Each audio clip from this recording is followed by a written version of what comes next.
Hello, dear fifth graders. Welcome to science lesson. Last science lesson without student, I passed the topic shadows. I'll repeat one more time for you and I'll pass to new part. Okay, when we say shadows, you know shadows from opaque materials.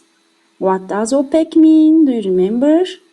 Opaque materials don't let light through in.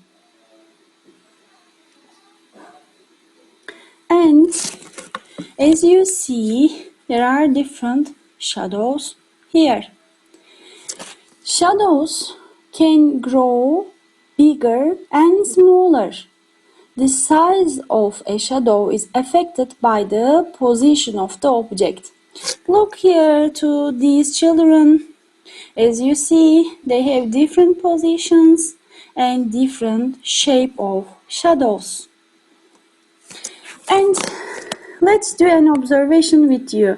Normally, it was your homework, but you didn't come to lesson because of them. You don't know this homework. Let's repeat one more time. What do you think? What will happen to shadow if we move an object closer to the light source? We will observe it by an experiment. According to our experiment, we will place the object 10 centimeters in front of the light source and we will measure the length of its shadow. Later, we will put it 20 centimeters in front of the light source, later 30 centimeters, 40 centimeters and 50 centimeters. It's mean we will do it 5 times and each time 10 centimeter away from the light source. 10 centimeter more away from the light source and 5 times. And what will you see? If you do this observation, you will see that if the object near to the light source, its shadow is bigger.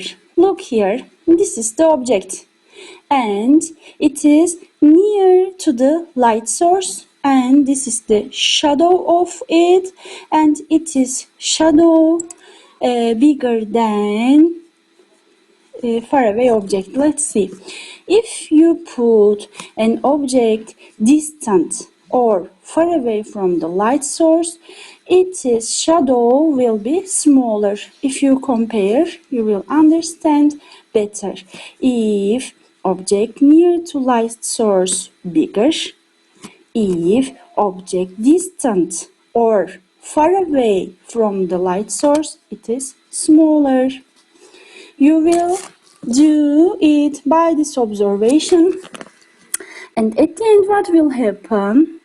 If you try it, you will see that if the object 10 centimeters in front of the light source, its shadow much bigger than the others. And 50 centimeters, far away, and its shadow will be most smaller.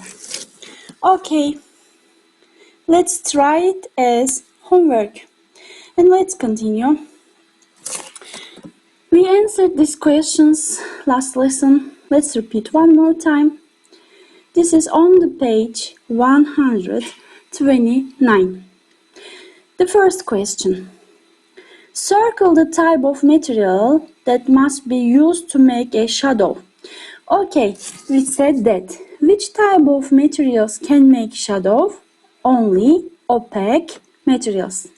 Transparent materials like the glass or windows, they let the light in. You can see the other side. And what about the translucent materials? Let's repeat one more time for you. Translucent mean colorful windows. It's mean they show the other side as shape, but not clearly. Okay, what will be the answer here?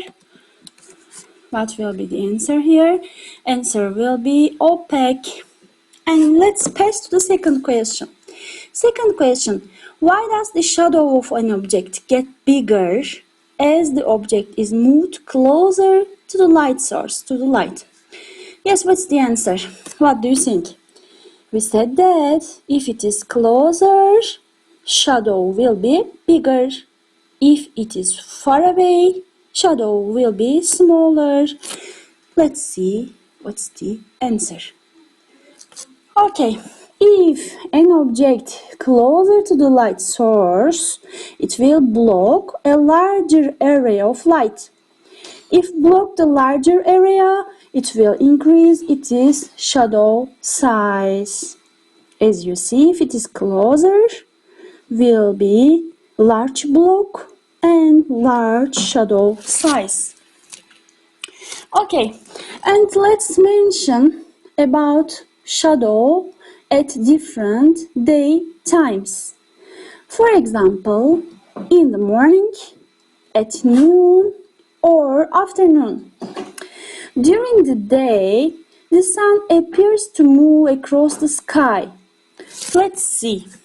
Here, as you see in the morning, it is, the sun is lower on horizon and is not too powerful in the morning. But at midday or noon, the sun is much higher and it is most powerful. This makes the light seem brighter and hotter. As you know, at noon you can see the shadows clearly, but their size different. I'll mention about the size. Okay, what about the midday? Midday mean afternoon. And let's see, this sun gets lower towards the horizon and it is less powerful again and cooler. Here at night, hotter.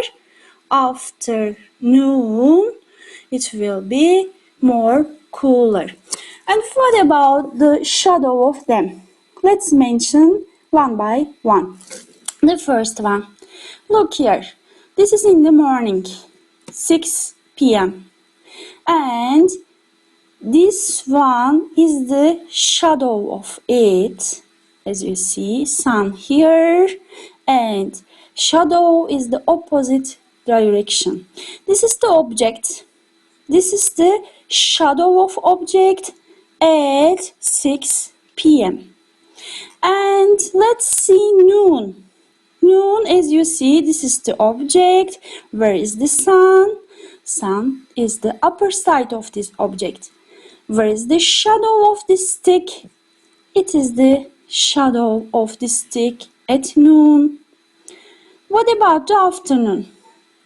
Afternoon, as you see, this one afternoon. Let's observe 6 a.m.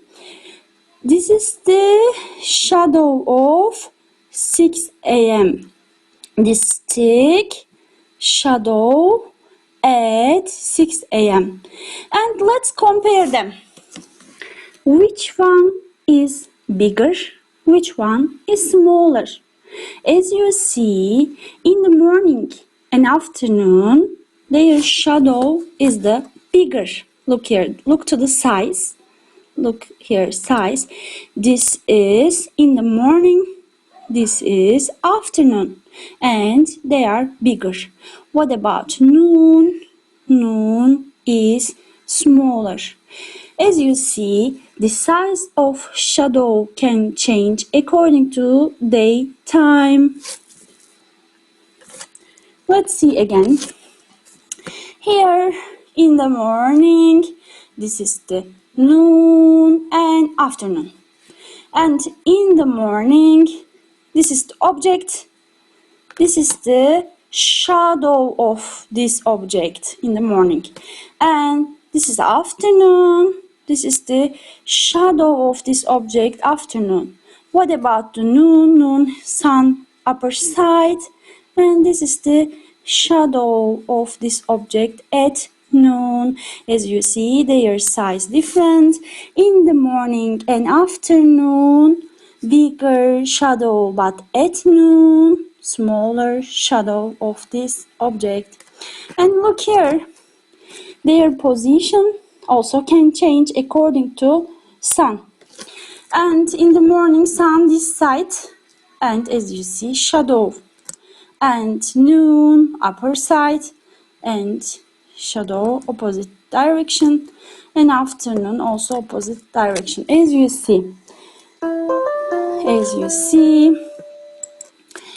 There we can say the shadow of objects' positions and size can change. This is the explanation of them. Their size change by the daytime, their position change by the daytime. And you can prepare a homework for us. What will you do? You will do an investigation.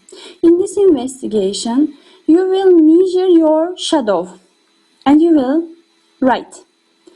You will write your shadow size in the morning, at midday, it means at noon, and afternoon.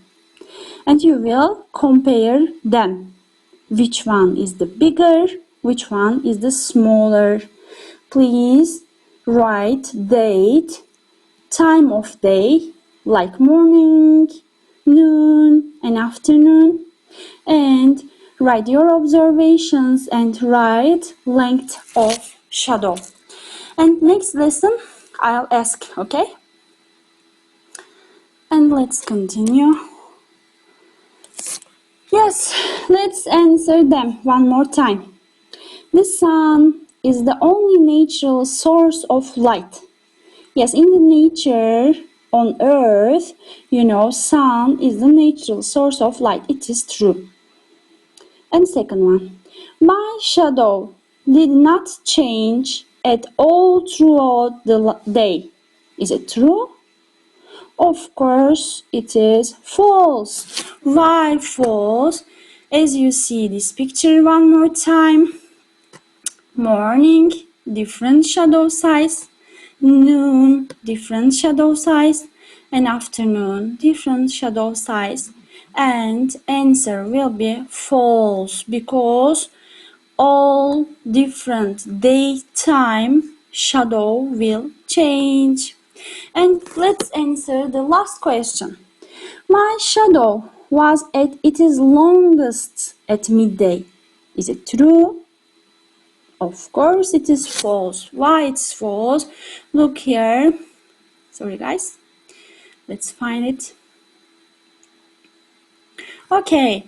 This is the noon, midday. And this is the object and it is shadow.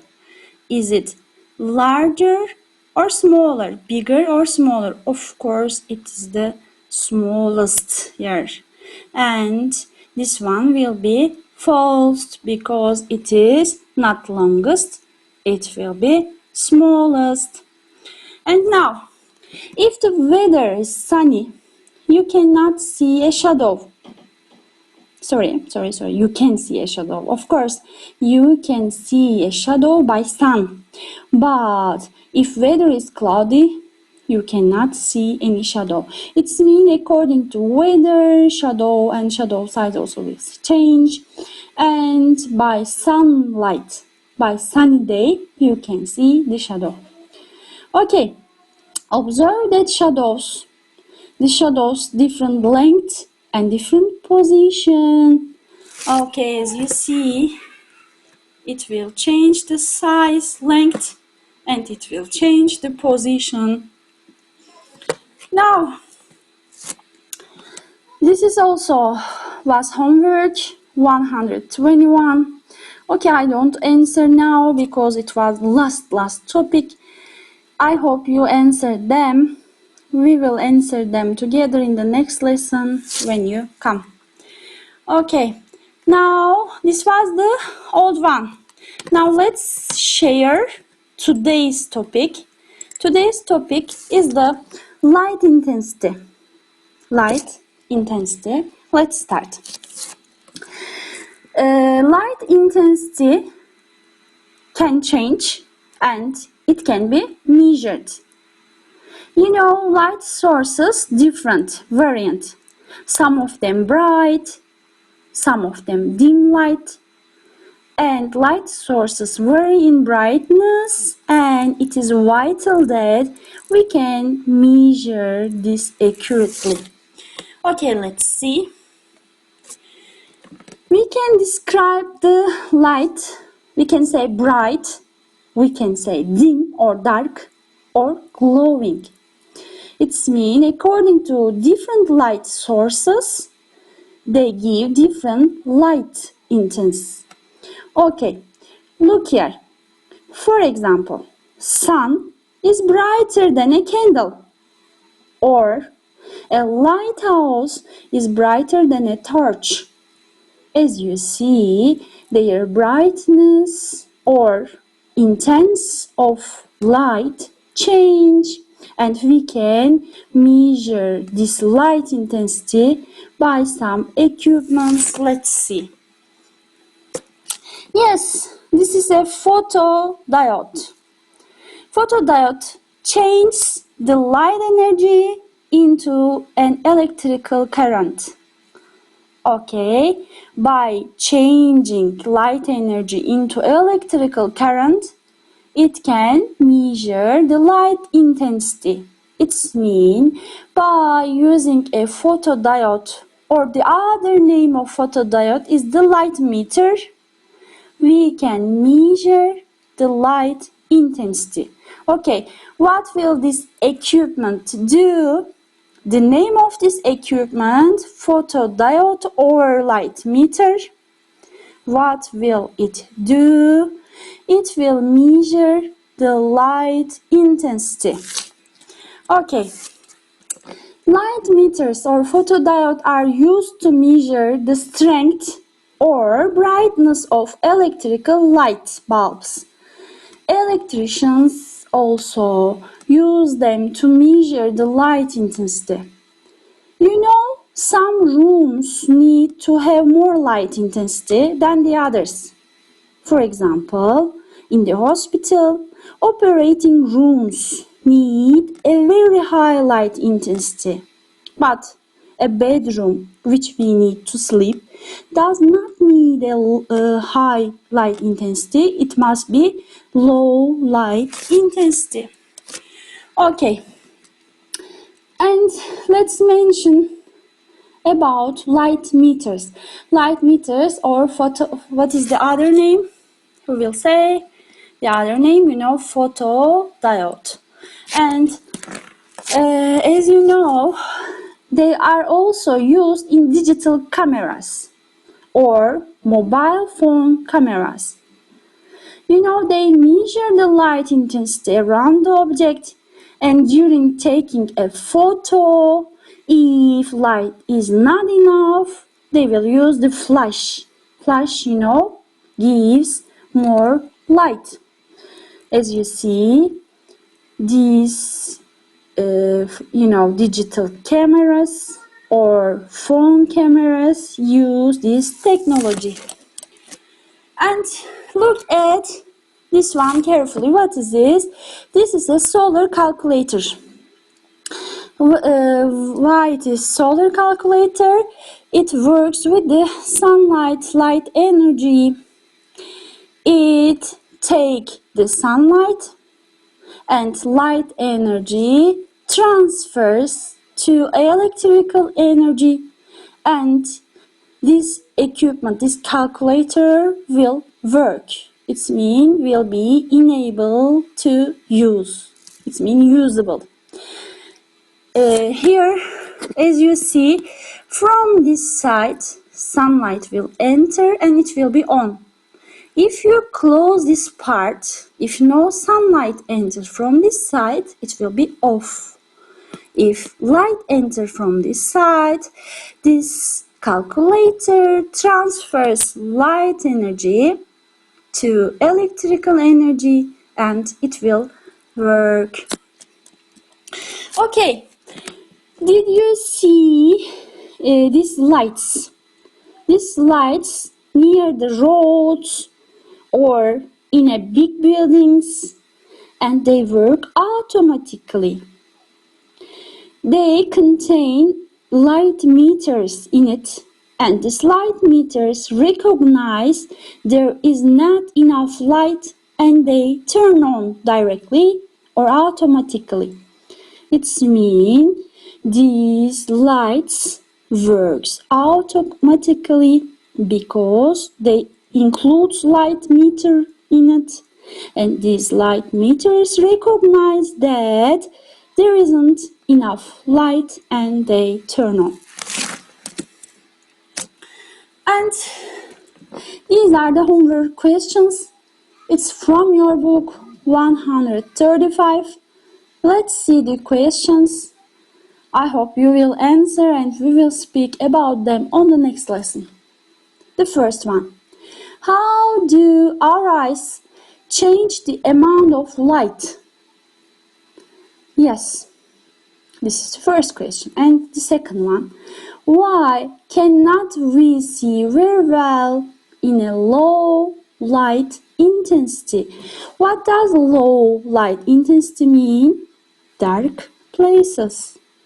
And let's look at this picture.